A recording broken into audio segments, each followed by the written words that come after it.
Bonjour à tous les amis, j'espère que vous allez bien. Aujourd'hui on se retrouve pour une toute nouvelle vidéo, Back to School, comment avoir une bonne organisation pour tes cours. Si tu aimes ce genre de vidéo, n'hésite pas à t'abonner, liker et partager.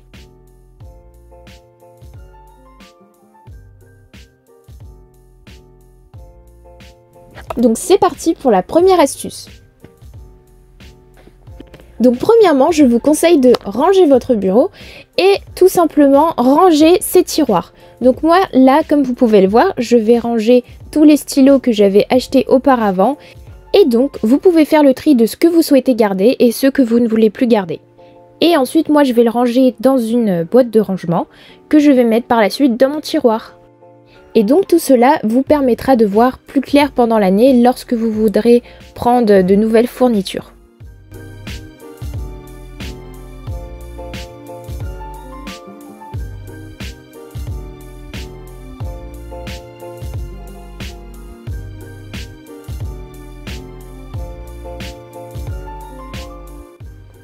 Et donc, comme vous pouvez le voir, je vais mettre ma boîte de rangement dans mon tiroir.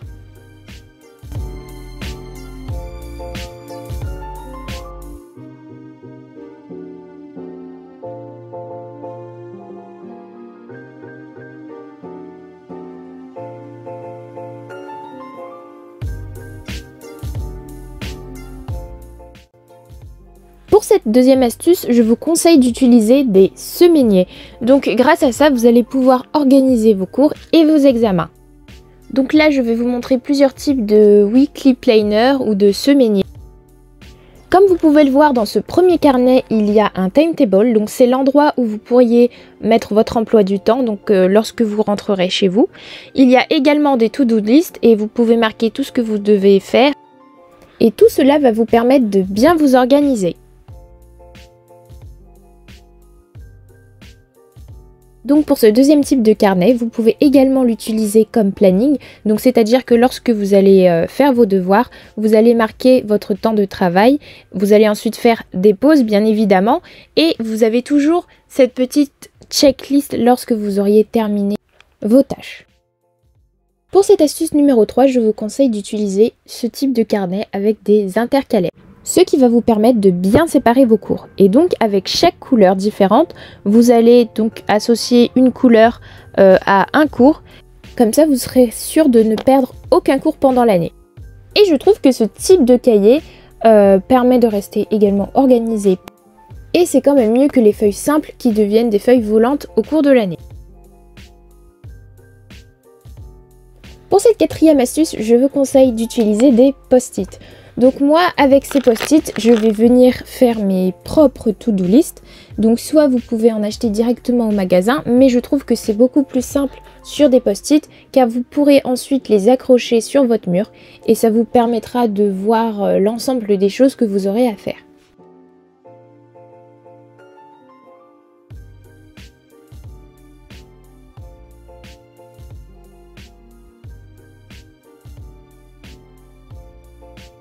Donc là, je vous montre comment je la réalise. Et donc, c'est tout simple. Vous prenez des post-it, un stylo et vous faites quelques points pour vos tâches. Et c'est terminé. Vous pouvez également remplacer les points par des cases si ça vous paraît plus satisfaisant. En gros, vous pouvez personnaliser votre to-do list comme elle vous convient.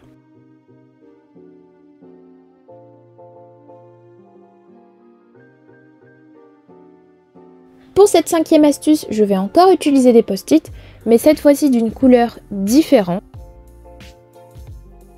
Donc, je vous conseille de réaliser un mini calendrier. Donc sur ce mini calendrier, je vais marquer toutes les dates de mes examens. Donc par exemple, si vous avez des évaluations pendant la semaine, vous allez marquer les dates auxquelles aura lieu l'examen et Et cela va peut-être vous être utile car dans un premier temps, ça va vous permettre de ne pas oublier les évaluations que vous aurez et ça va également vous permettre de réviser les cours en avance.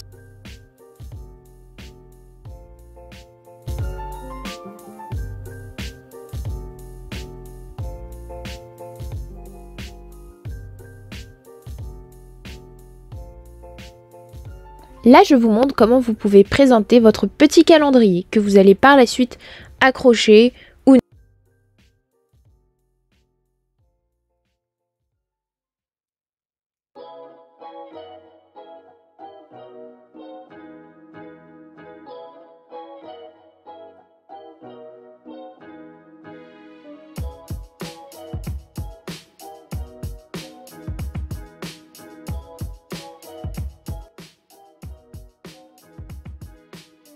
Et enfin, pour cette dernière astuce, je vous conseille d'utiliser des petits marque-pages.